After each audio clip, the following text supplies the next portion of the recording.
안녕하세요. 김동원입니다. 오늘은 자소서 쓰기 기본 마지막 시간을 해보도록 할 텐데요. 사실 오늘 강의만 들어도 자소서 쓰는 게 가능할 정도로 제 모든 노하우를 다 넣었어요. 그 다음 시간부터는 항목별 디테일하게 들어가는 부분이거든요. 그래서 급하신 분들은 이 오늘 강의를 듣고 일단 써보시는 걸 추천할게요. 먼저 제가 이야기하고 싶은 건 이기는 싸움을 해라예요. 싸움에서 이길 확률을 높이는 방법은 나한테 유리한 환경에서 싸우는 거죠. 경기를 하는 것도 보면 홈그라운드에서 싸우는 게 원정 경기에서 싸우는 것보다 훨씬 유리하잖아요. 나를 응원하는 사람도 많고 나는 이곳 환경을 너무나 잘 알고 있고. 면접을 볼 때도 마찬가지예요. 면접을 볼 때 어떤 상황이 생겨요? 면접관이 유리한 상황에서 경기를 진행하게 되면, 면접을 진행하게 되면 당연히 내가 불리하겠죠. 선생님, 지원자가 유리한 환경을 만들 수도 있나요? 있어요. 제가 크게 면접 상황 세 가지를 설정해 봤거든요. 일단 첫 번째는 면접관이 자소서에 흥미가 없는 경우예요. 자소서가 재미가 없는 거죠. 매력이 없는 거예요. 그러면 자소서에 있는 정보를 근거로 질문하지 않겠죠. 당연히 자기가 준비한 질문 리스트를 갖고 준비하겠죠. 그건 절대 이길 수가 없어요. 꼬리 질문이 나오기 시작하면, 트집 잡기 시작하면 우리는 거기에 대한 대답을 전부 할 수가 없어요. 그쪽이 전문가이기 때문에.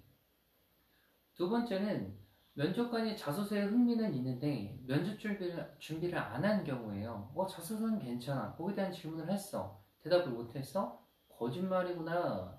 역량이 준비가 안 됐구나 생각을 하겠죠. 마지막은 자소서에 흥미가 있는데 면접 준비까지 완벽히 된 경우에요.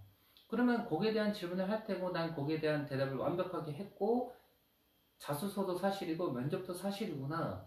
합격 이렇게 되는 거죠. 여러분들한테 유리한 싸움을 하세요. 가능합니다. 예를 들어서 제가 자소서를 하나 준비를 해봤어요. 자, 영재발굴단 PD님께서 취재진과 함께 저를 인터뷰하러 오신 적도 있을 정도였습니다. 그럼 이런 질문이 나오지 않겠어요? 영재발굴단 PD가 본인을 찾아오게 된 계기가 뭔가요? 무기카페로 지금은 회원수가 7만 명에 다다르고 있습니다. 그럼 질문하지 않겠어요? 무기카페 이름이 뭐예요?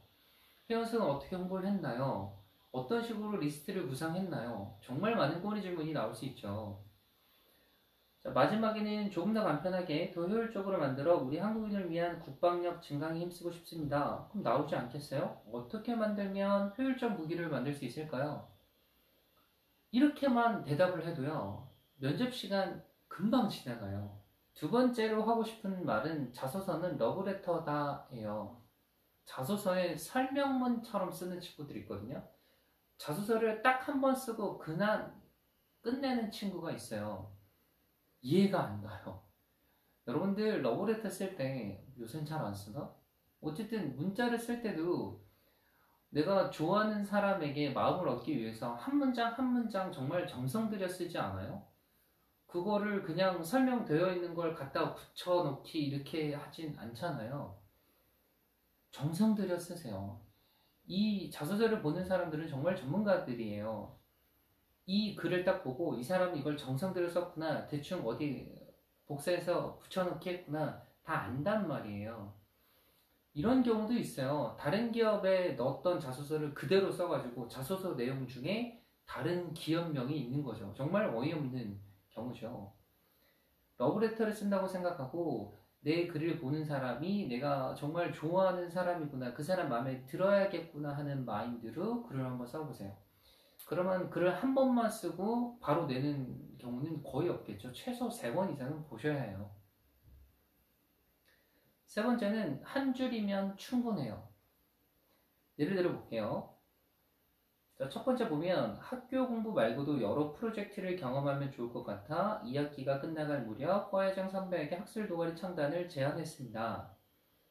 처음 시작하는 도입부가 너무 길어요. 어떻게 쓰면 좋을까요? 경험이 최고의 공부라 생각했습니다. 그러면 궁금하지 않겠어요? 경험이 최고의 공부라고? 어떤 경험을 했지? 그 뒷문장이 궁금해지는 거예요. 선배는 회의 안건을 올리겠다며 프레젠테이션을 제안했고 저는 겨울방학 내내 기획안을 만들어 회의에서 압도적인 표 차이로 창단을 허락받았습니다. 이것도 지금 도입부가 너무 길죠. 어떻게 바꾸면 좋겠어요? 18대 2였습니다. 궁금하지 않겠어요? 뭐지? 싸움을 했나? 아니 무슨 경기를 했나? 근데 정말 예상과 다르게 표결을 한 거죠. 거기서 18대 2로 이긴 거예요. 그럼 뒤에 나오기 이렇게 이어진다면 이야기가 재밌지 않겠어요? 문장을 길게 가져가지 마세요. 짧게 짧게 그려서 촌철살인 그 안에 함축된 의미를 담으세요. 그게 매력 있는 문장이에요.